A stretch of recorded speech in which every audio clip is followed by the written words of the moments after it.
Warning, this podcast contains spoilers and explicit language.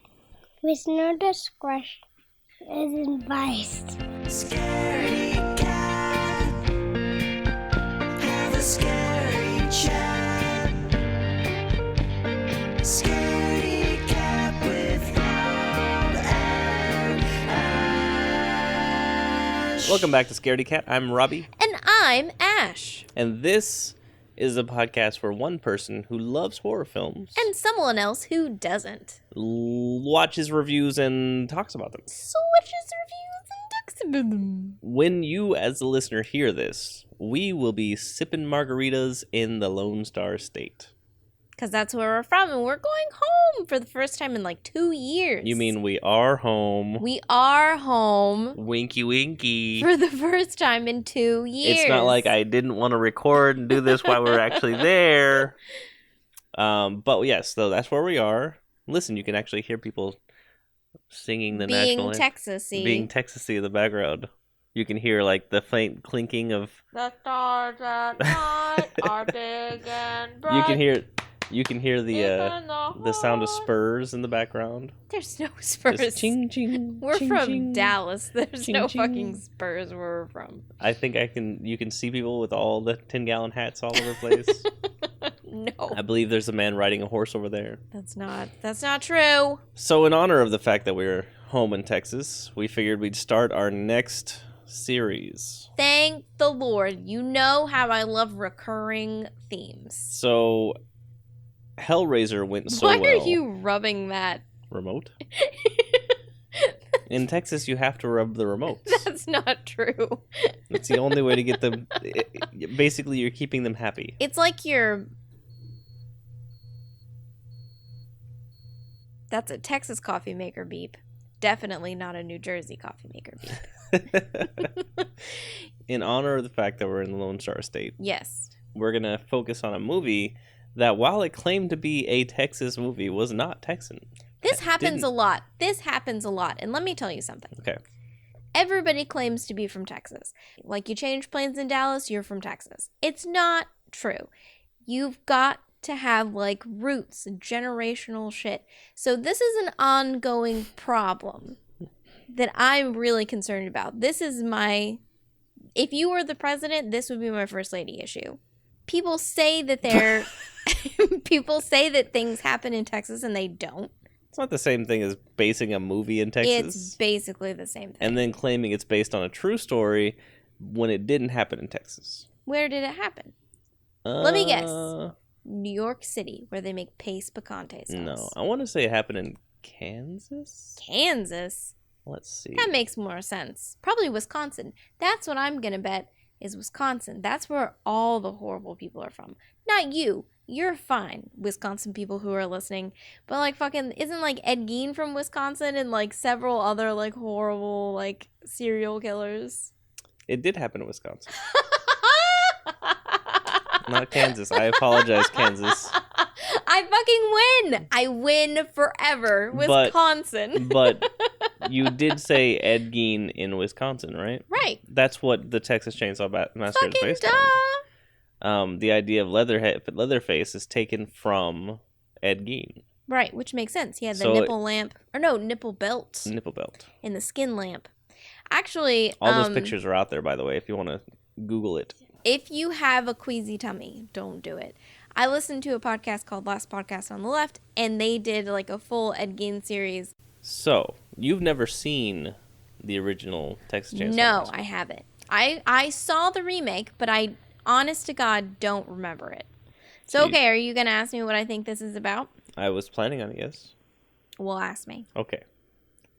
So, so what do you think this movie's about? Well, I'm going to go out on a limb and say that this movie is about a hardware store employee. Okay. Chainsaw. I'm with you. Thank you. Okay. 30 years old, lives with his mama, loves his mama a lot. Loves Cocoa Puffs. That shit's delicious. And he eats it a lot with whole milk. Not like 2% or skim or like almond milk or whatever. No, half and half. Okay, I'll change it. He said with half and half, which is fucking weird. Unless you have digestive issues. I don't know. I'm not judging you. If you want to eat, I mean, cereal's not particularly good for you in the first place. So, like, if you want to eat it with half and half, I mean, go the fuck for it. Whatever. So, anyways, so occasionally he spills it on himself. Sometimes it, like, gets into, like, the little skin folds in your neck, you know? And so he smells a little funny. Yeah. So, he's working, doing his thing. His mom's very judgmental. She doesn't like any of his friends. She won't let him have a puppy, which he's really upset about. But he won't, you know, he won't go around behind her back because he loves his mom and he's not gonna, whatever. So, she tells him she's allergic and she's really not. But we don't know that yet, so wink, wink. Did you just wink him? I did several times. Wink, wink. So she tells him that she's allergic to dogs, and so he never has one his whole life. That's all he wants is a dog, and he's so upset. He's like, oh my gosh, all I want is a dog. That's what'll make my life complete, blah, blah, blah, blah, blah, blah. Sounds familiar. I love dogs. But I didn't murder anyone. So wink, wink, wink, wink, wink, wink. So he's, you know, living his life dogless. You know, he's walking in the park by himself. Is he walking a leash? He's you remember those invisible dogs? Yes, that's what I was gonna say. Invisible dog leash. He's got an invisible dog leash. You know, like it's a leash with like a whole bunch of pipe cleaners in it. So it goes up like it looks like you're walking an invisible dog. It's kind of funny.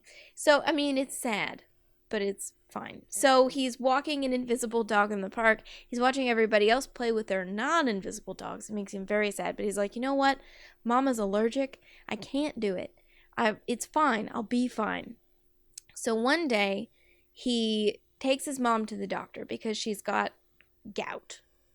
And he's helping her get out of the car because she's got gout, so she needs help. And this dog comes screaming out of nowhere and just jumps up on her and it's like licking her face. And he's like, no, Mama's allergic to dogs. And he like pushes it off of her and he freaks out. He gets a bat. It's a really big deal. And she's like, what are you doing? Like baseball or creature of the night? Like the flippy fly bat. I've got a bat. And he just starts flapping it at the dog. Just flapping it. Adding sound effects. That's good. Thank you. So, every good story needs a Foley artist. So, she's like, what are you doing? What are you doing? And he's like, Mama, you're allergic to dogs. I'm trying to save your life. And he like... Nicely done. Nicely done. So he gets out like an EpiPen and he starts to like shove it into her neck. Neck. And she's like, fuck you. What are you doing? And he's like, I'm saving you. She's very, very serious. And so and she's like, I'm not allergic to dogs, you dumb shit. And first of all, Mama has never talked to him like that before. It makes him... Why are you so upset by this? What's a big deal? So it makes him very upset. He gets very emotional and he starts crying and he's like, what do you mean you're not allergic to dogs? Did I already say that? Did I say that you said that? Yeah. Okay, good. I couldn't remember what I said. So, you worked yourself into a tantrum and forgot what you were going with. So... So there's beans in this tree. The tree is full of beans. Green beans. Fucking blue beans. And grapes. It's so weird. Where the fuck did grapes come from? Grapes don't even grow on fucking trees. And there's the fucking bats. There's fucking bats everywhere. Bats actually do eat fruit. They do. Fruit bats. Fruit bats. So, anyways. Mango bats. Okay, so what was I talking about? Banana bats. So he's very upset. Mama's never talked to him like that before. It's jarring. So he steps back and he said, Mama, what? And she said, I'm not allergic to dogs, you dumb shit. I just don't want him in my house. And he is just a broken person at this point. his world has, the earth has cracked, and he is so sad. And then he internalizes, and he says, okay, Mama, let's get you to the doctor. And he takes her inside. She gets her gout checkup. I don't know what the fuck they do with gout. And then he puts her back in the car. He takes her home. He makes her dinner. He bathes her because she doesn't need help bathing. She just likes for him to bathe her. Okay. So he bathes her. He brushes her hair. And then he puts her to bed. And then in the middle of the night, Mama hears something weird in the living room. And that was the sound of a bat. Of our main character, who, have I given him a name? Fucking a bat? Have I given him a name? Bat fucker. Slappy. Samsonite. Samson. We'll call him Samson. So Samson is in the living room, and with a bat. He's got his back towards the door that Mama's coming through. So Mama comes into the room, and she hears the sound. And she goes, what the fuck are you doing? Exactly. And again, Mama has never talked to him this way before. It's very jarring. So the sound that we heard earlier was the sound of Samson masturbating with a bat. Wrapped the little wings around. Yes.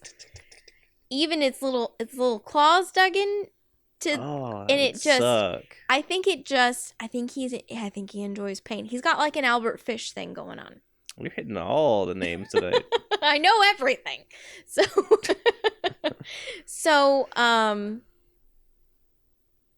what was I saying? Oh yeah, so fucking blueberries. The blueberries are everywhere. So she says, what are you doing with that poor bat? Let it go. So he lets it go. The bat flies smack into the window and dies. And then and then Mama says, you're such a freak. And then he gets a fucking chainsaw that he's got underneath his chair. No, underneath his picture of Texas. Yes. And he's got all he has on. All he's wearing. Cowboy boots. All he's wearing is a pair of cowboy boots and a belt with a big old Texas belt buckle on it. Woo, yeah. And he says, Mama, I'm not. Rustle me up some cattle. Yeehaw! No. He says, Mama, I'm not your baby anymore.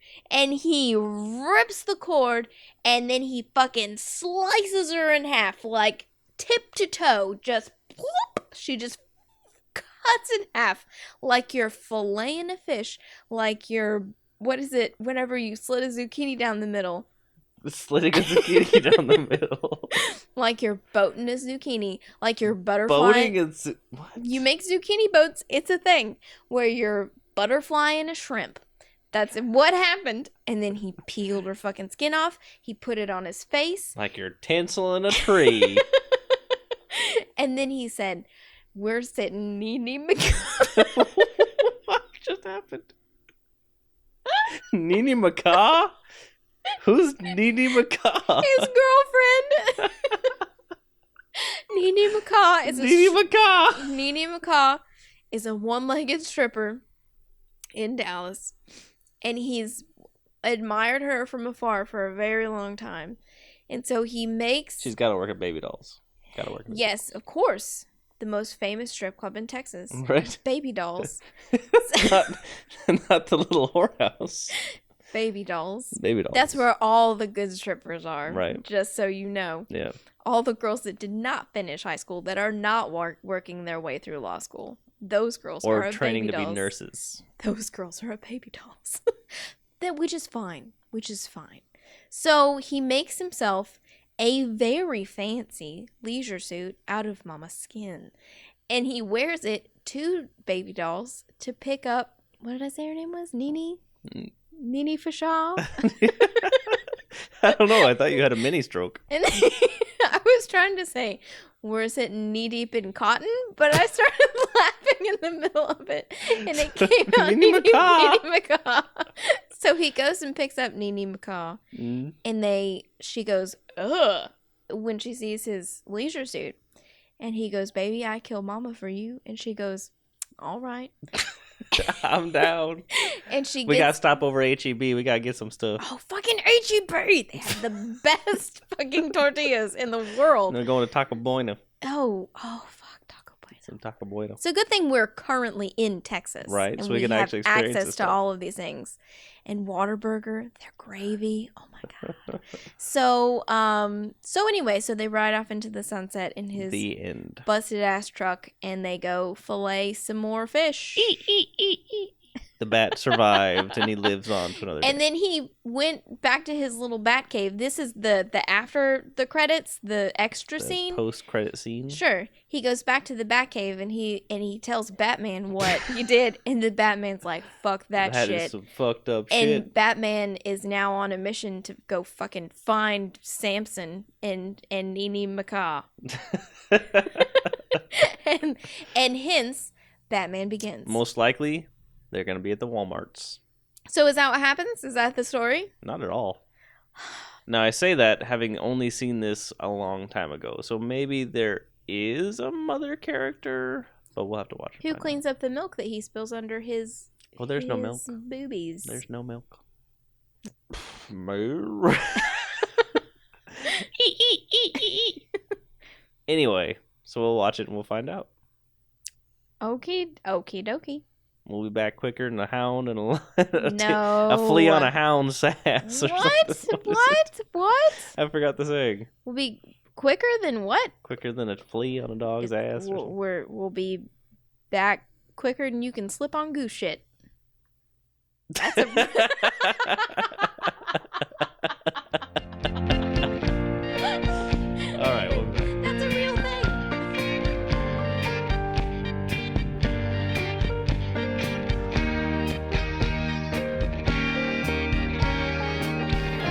All right, we're back. We sure are. We just visited Crazy Town.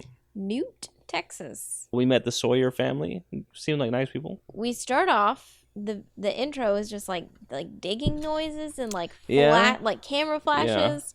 Where we're seeing like Okay, so is this where that comes from? Mhm.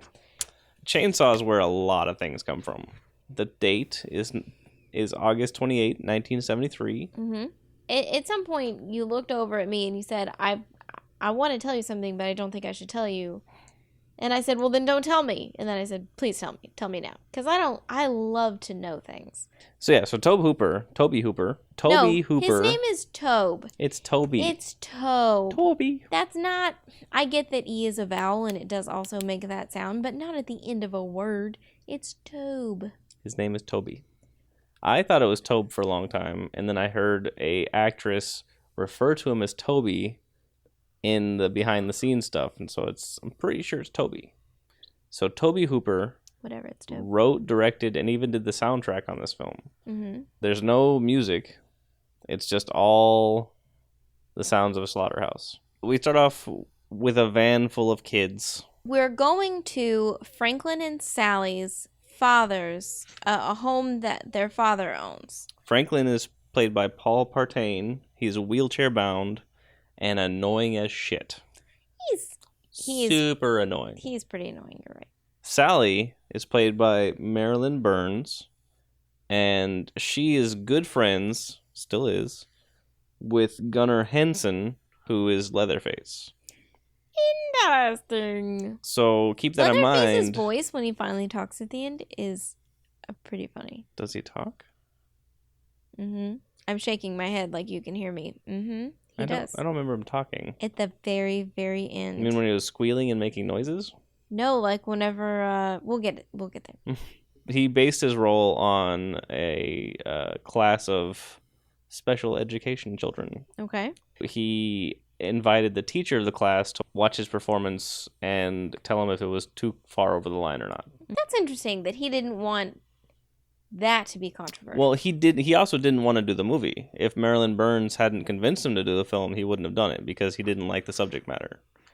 So there's a whole plethora of things that happened at the beginning of this movie that I did not remember at all. Yeah. Them stopping to talk to the cops. I did not remember that. He stopped and talked to the... Oh, that's... Yep, to get through the graveyard. That's right. They go to a graveyard where Sally's granddaddy's buried. And she keeps saying her granddaddy's buried there, like over and over and over again. And let me tell you something. I had a grandfather figure, and we called him Granddaddy.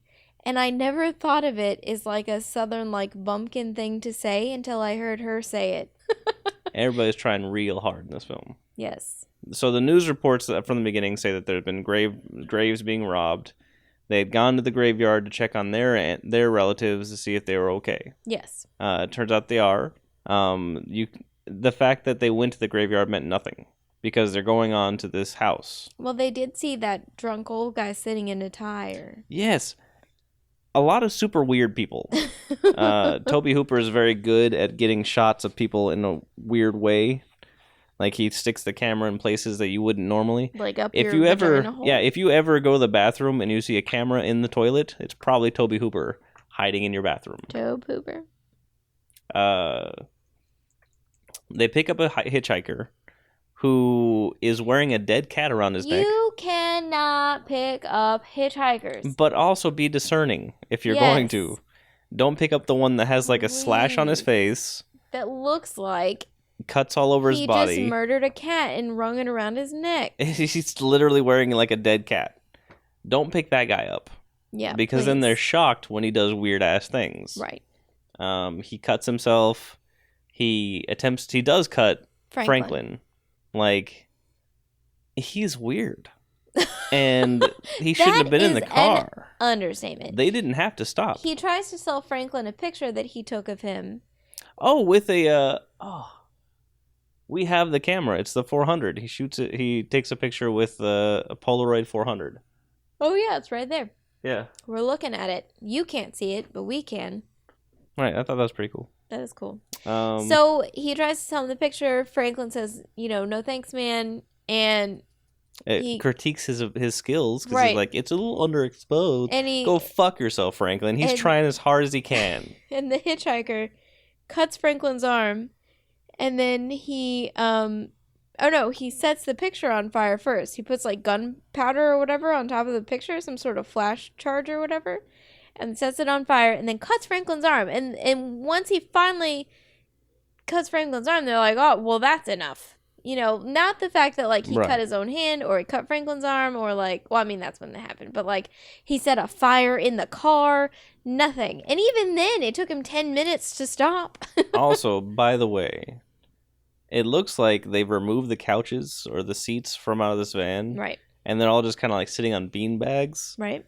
Super unsafe. He's in a fucking wheelchair. Wheelchairs have wheels. You can lock them. But he didn't. Like, he's sitting slightly sideways. That's how he was keeping from going anywhere. Ridiculous. Well, when I was a kid, we used to go to Florida a lot. The first year we went, we used to caravan with my aunt and uncle and my cousins. My uncle had a truck, and it had like one of those covers over the top of it, so it made it like a long SUV. And they had carpet back there for some reason. And they threw a whole bunch of Was it shag carpet? It's just regular carpet. I think they carpeted their house and then they had some left over. So they're like, let's carpet the back of the truck. So then they threw a whole bunch of blankets and beanbag chairs back there. And my 3 cousins and I rode all the way from Texas to Destin, Florida in the back of my uncle's truck. And it was the fucking best trip I've ever taken in my whole life. Because he did not have an accident. True. It could have been tragic and terrible. Yes. But it was so much fun. Woo, that fun. The hitchhiker, needless to say, did not work out. They had to kick him out. Well, they didn't actually kick him out. He just jumped out. Well, I think they did kick him out. They stopped. He jumped out, and then he like smeared blood on the side of the van. He fully marked their van. They stopped. So a little while later, they stop off at a gas station, and the gas station attendant tells them that there's no gas. Suspicious as fuck. I didn't really see him as suspicious. But again, as soon as they pulled into the gas station, I was like, this is it. He's in on it. Again, though, the reason you thought that is because there's so many movies that have done this. True. Had I seen this one first, it probably would have shocked me. Like, in Cabin in the Woods, they just straight out, like... They pulled the whole scene. He tells them that he's out of gas. Mm-hmm. He asks them where they're going. They tell him that they're going to Franklin's papa's house. Uh-huh. And he says, you don't want to go up there, that old abandoned house. Them girls don't want to go up there. Why don't you just stay around They're here? lady folk, you know. We got good barbecue. You just stay around here and don't worry about going up there. They decide, fuck it. We're not getting gas. We're going to go up there anyways. So they go to the house. It's broke. Like, this house is dilapidated as fuck. Well, and what's interesting is Sally talks about, like, staying there when she was a kid. But this house is, like, a good 30, 40, 50 years removed from society. No, that's not. I don't think that's true. It didn't have any doors. Yeah. Like, there were vines growing inside of it. That takes a minute. Are you saying you don't know anybody's house right now that is that dilapidated that you spent time in as a kid? No? Whose? Oh, my grandma's house. Yeah. Oh, that's sad. So, same situation could happen. Like, it's that dilapidated now. Maybe. I feel like going to my grandma's house would be really depressing now. Well, since we're in Texas. No, I won't do it. It's too sad. We're getting in the car. So and I Ashley could, won't tell you how to get there. I because could see, I know exactly where it is. Well, whatever. We've driven past it many times. And every time you talk about how sad it is. It is so depressing. Kurt, and Pam go off to find a swimming hole in between them two old sheds out there, as Franklin tells them. There's no swimming hole anymore. It's just a hole in the ground. Well, global warming. But so it's gone. They know they need gas, and they can hear a generator coming from a house nearby. So they go to investigate. Right. As you do. Mm-hmm. Walk up to the house in the middle of nowhere and just ask them if you can trade your guitar for some gas. This movie establishes another trope. Women who wear clothes that are not actually clothes, but they just barely hang on them. Yes. She's wearing a shirt that has no back and really, really, really short shorts. Right. Well, it's hot.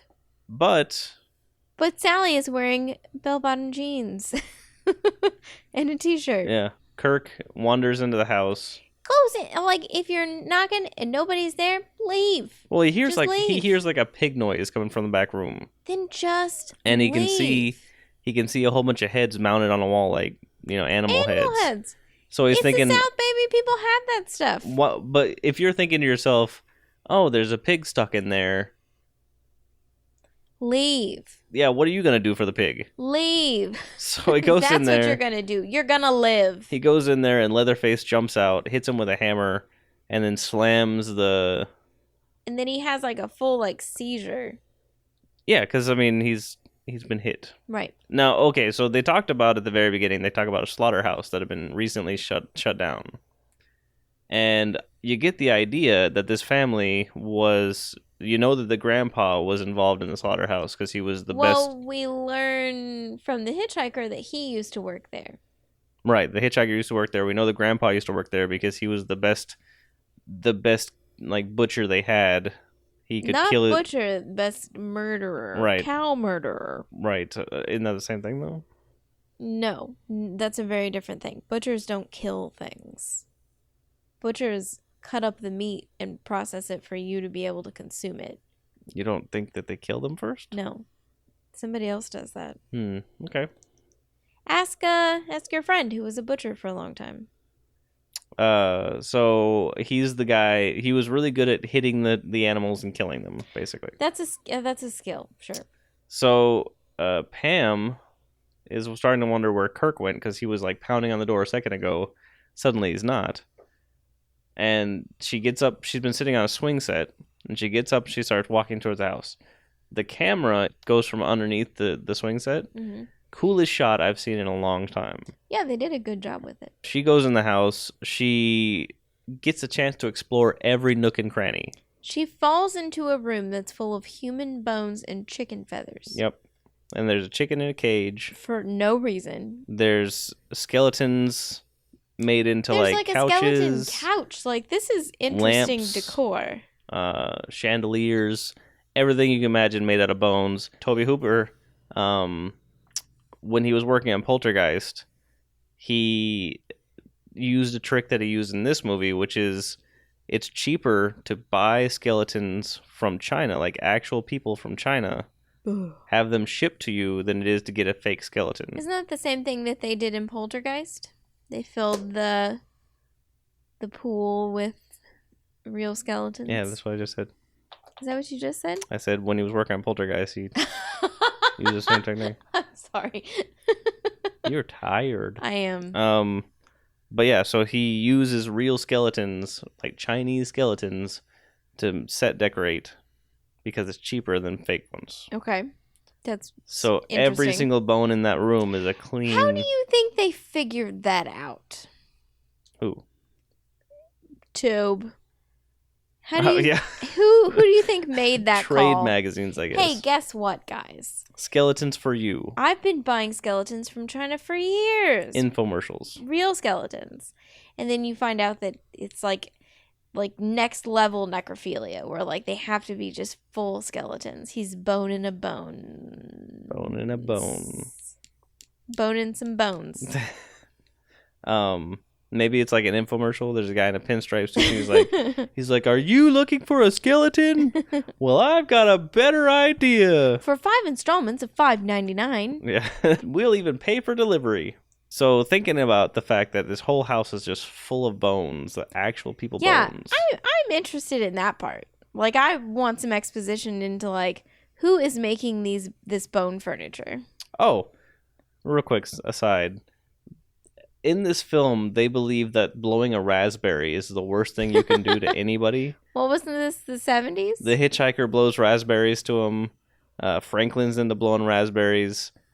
I think a couple other characters at some point blow raspberry. I think it was just like the characters that were supposed to be really childish. Like, I think the hitchhiker was supposed to be really childish, and Franklin was supposed to be really childish. Leatherface is really childish. Yeah, so I think I think he blows a raspberry too. Yeah, so I think it's like the like childlike characters.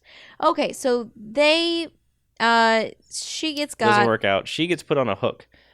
She gets put on a meat hook. When I was younger, yeah, I remember this scene very vividly being like her getting put on a meat hook.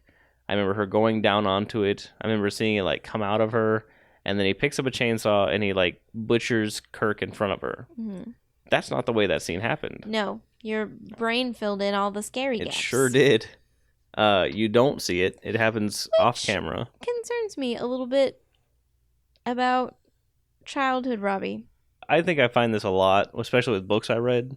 When I was a kid, I read this book about vampires, and it was about this female vampire, and I remember the book being so fantastic. I went and found that book maybe 10 years ago, and I read it again. Piece of shit. Absolute terrible book. I had made it into something else. It was kind of like nostalgic mind loop of mine. So finally, after being super annoying, Franklin and Sally go looking for... No, wait. No. The other guy, what's his name? Jerry? Jerry decides he's going to go looking for them on his own because they've been gone for a long time. So he leaves Sally and Franklin by the van. Sally wants to go. He tells her no.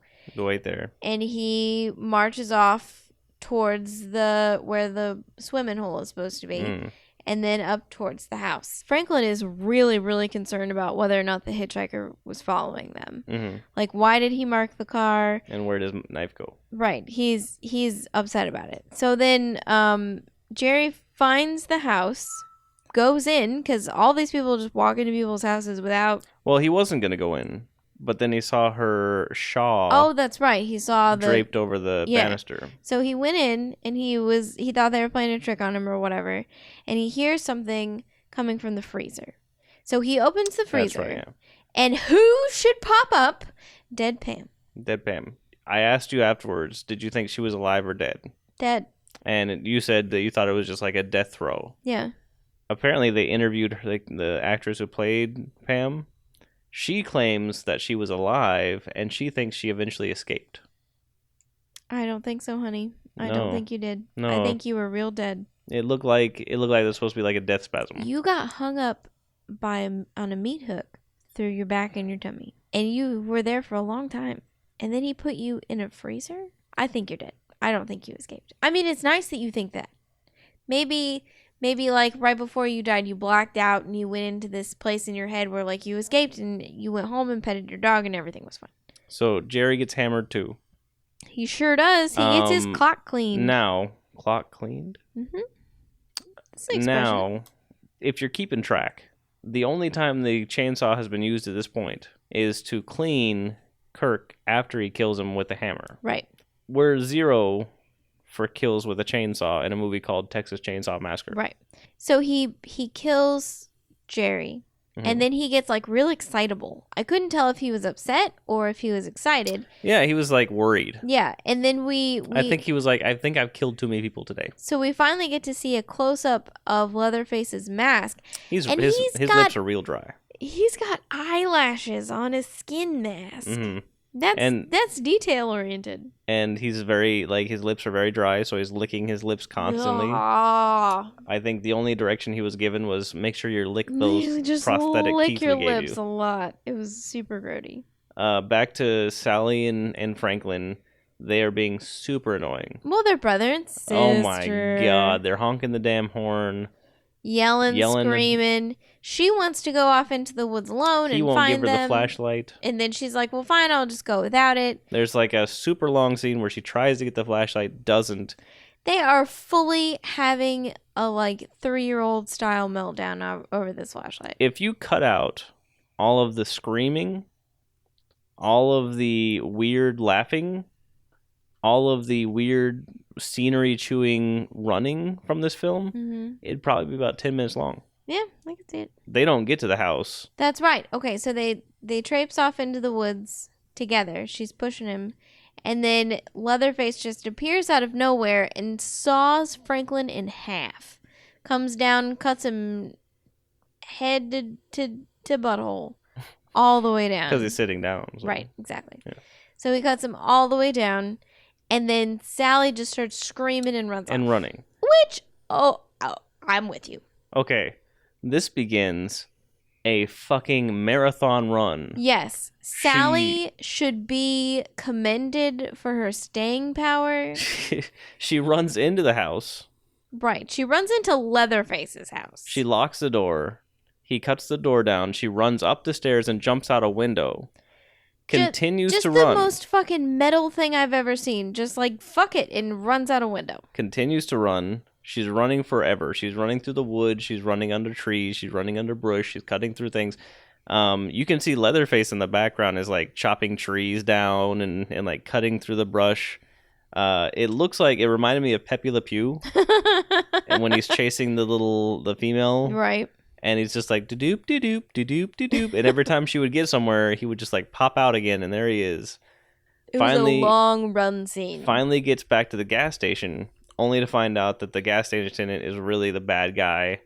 And did you get the idea that the meat that was being smoked at the barbecue place was of the human variety? I think it was feet meat. Ew. Because she lingers on. She's looking at the oven, I guess, where he's cooking the stuff. Smoker. The smoker. And what she's looking at, I can't figure out what the fuck it was. I couldn't tell what it was. But it freaks her out. Yeah. So I'm pretty sure it was some kind of... She's very concerned. Yeah, it was something bad. Yeah. So the meat they'd been eating earlier is probably some people. More than likely. So he kidnaps her, takes her back to the house, and they bring Grandpa down, who she had run into earlier, but thought he was dead. Right. Because he's like a decrepit old man in a room with, I guess, Grandma, who is definitely dead. And I think that was like the nod to Ed Gein. The Grandma was up there. I honest to God, did not know that Grandpa was not a corpse. Right. I thought he was a corpse. Well, they prick her finger and put it in his mouth, and he starts sucking on it like a. Did you notice he did like the little infant thing with his face, Yeah. with his hands and everything? Like he was like twirling his hands around. Ugh.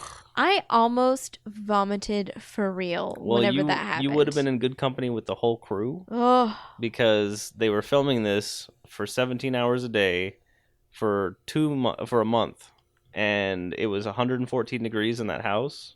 They couldn't get any air conditioning or anything in there. So they would have to take, and they had all those bones and all that meat And all those feathers. and Ugh. even like the stuff they were wearing. They said that every like 15 minutes they had to break so they could go outside, throw up, and then come back in. Oh my! And imagine how bad outside smelled if they were all throwing up all over the place. And the guy who plays Hopefully Grandpa, they had a vomit trough. the guy who played the Grandpa, it took him 12 hours to get into makeup. Shit. Man. So he told him he would only do it one time. So for 36 hours, he stayed in makeup working on the scene where he's like at the table and all that shit. That cannot be good for your pores. That's terrible. Ugh. Ugh. Absolutely Ugh. terrible. Oh, when they cut Sally's finger, that Yeah. was real because they had a What? fake knife, but it wasn't working. So Marilyn Burns finally said, "Just fucking do it for real, so we can get out of this goddamn room." So he really cut her finger so that they could get out of that room. Ew. I mean, you've got to be pretty desperate at that point if you're like, just fucking cut me. The story goes that almost everybody involved in this movie, to this day, hates Toby Hooper. For real. I could see it. I could see it. She escapes. Hmm. She There's does. more running. Magnificently. More fucking running. Okay, so how she escapes. This is fucking baller as shit. So they hand Grandpa. We The forgot. hammer, We yeah. forgot to tell you. Our creepy hitchhiker Yes. from the beginning is actually Leatherface's brother. Yep. And he comes home for dinner. And the gas station attendant brings her back to the house after she escapes because he is Leatherface's papa. Papa. And- This is the Sawyer family. So Yeah. get comfortable with the Sawyer family because they will be in all of the movies. So, The people will change, but the Sawyers will stay. So they decide that they're not going to kill her. They're going to let Grandpa kill her because he used to be the Used to be best. the best. He was the best. He was the best. So they take her down to him. They hold her head over like a big, bucket. like a wash tub because you can't get blood on the And they- good hardwood floors. They put a good hammer in his hands, and he keeps trying to hit her. He keeps dropping it. Now, He does get her good in like the lower, like passenger side area of her passenger head. side area. The place where you put the passengers. Yeah, but she ends up getting away. She breaks out of her, She sure the fuck does, man. and she runs off. Leatherface chases her. They get to the street level after some goddamn long ass running. Yeah, she gets like Oh my trapped in God. some trees. So the first truck that comes by, actually, Leatherface isn't the first one to get to her. The hitchhiker is. It's his brother, and yeah. he's slashing her with his razor. Yeah. She's Being a running up to fucking weirdo. just being weird.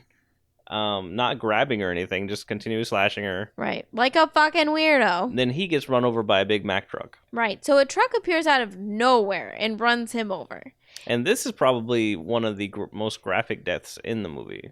Where he gets run over. Yeah. Yeah, because he gets like hit by like 3 sets of tires and he bounces. Which is really what happens. There's a reason for that, though, because Toby Hooper wanted this movie to be PG.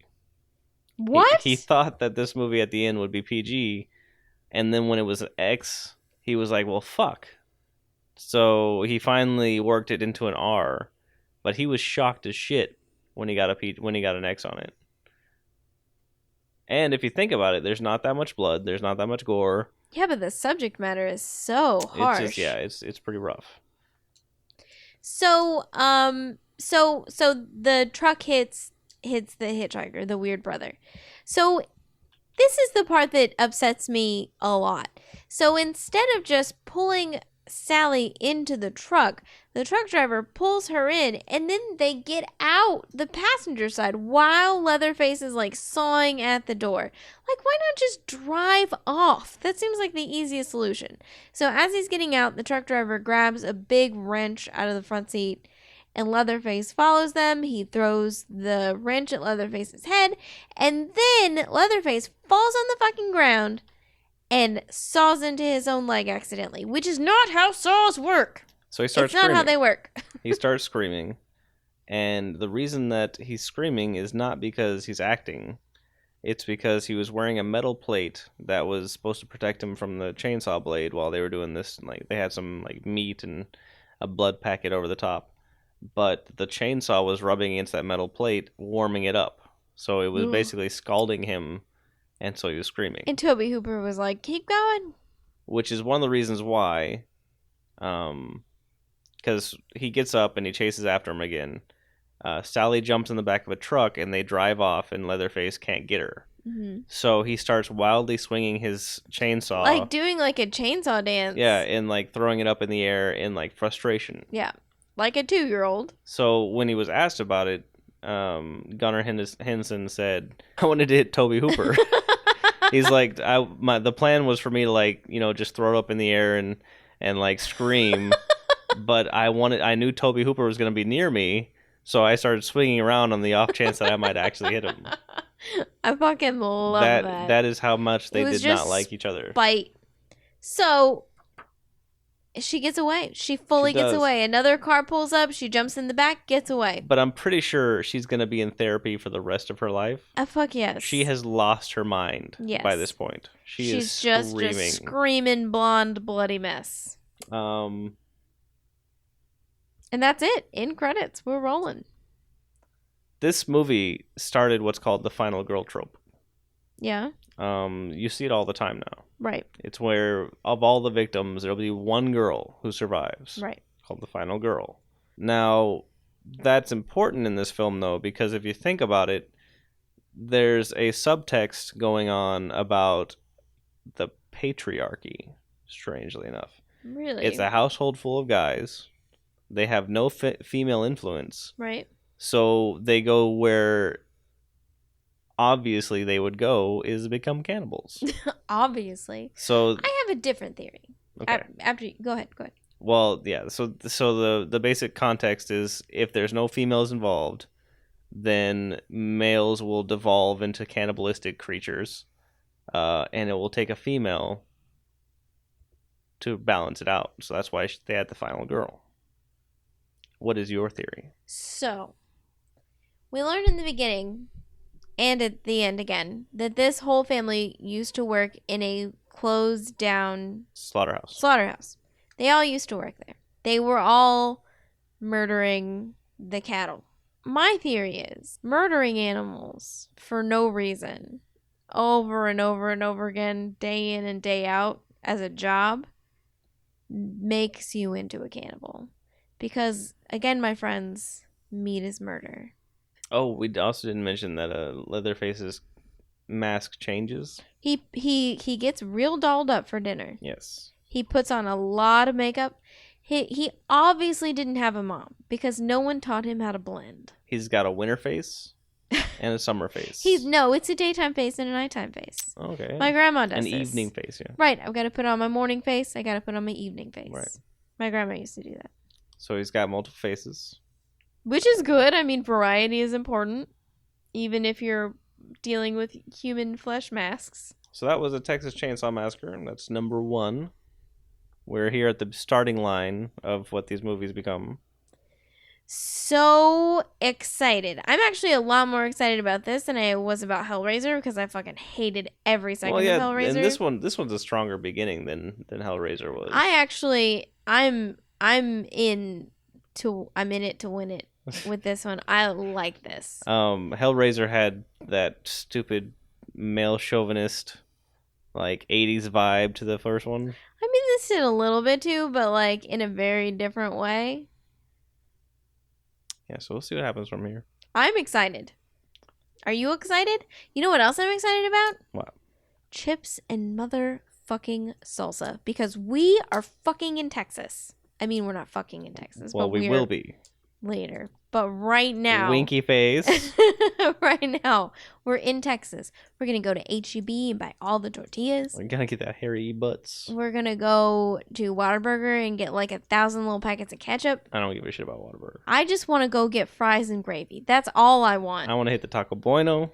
Taco Bueno. Yes. I want to hit. We need to go to the taco joint in Dallas. Oh, Fuzzy's Tacos. Fuzzy's is delicious. Fucking everywhere. If you're in the DFW area and you see 2 pale people just consuming their body mass in tacos and chips and salsa, it's probably us. Also, it helps if you're in anal. What? I don't know. Just on the off chance. It helps what? It helps what exactly? So we're really excited about next week's episode. Uridanal. That's the name of the episode. I mean, it could be. Ooh. Because we have a special guest and we don't know what he's into. So I mean, we do, but we won't tell you. So this week we're going to record an episode with a good friend of ours, Matthew Rushing, who is known as M.A. Rushing. He's a writer. He writes horror film. He writes horror short stories and long stories, I imagine.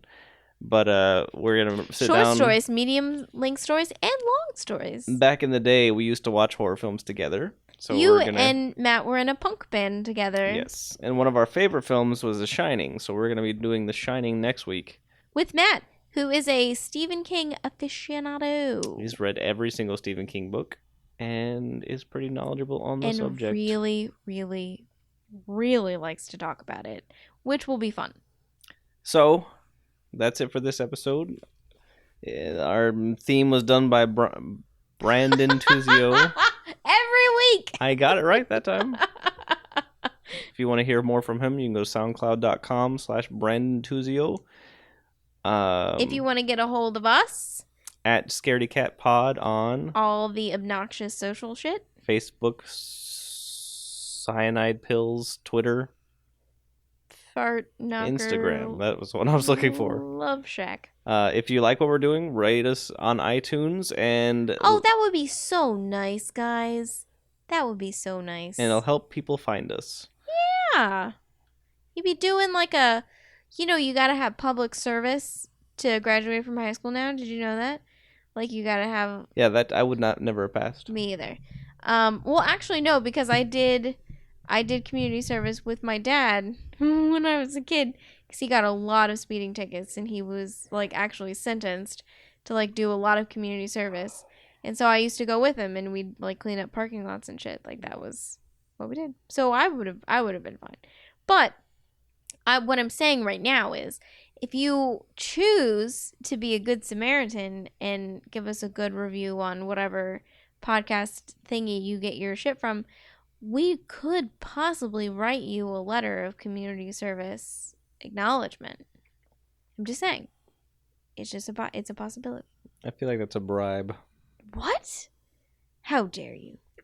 So, that's it for this week. We'll see you guys next time. Adios, muchachos. Bye.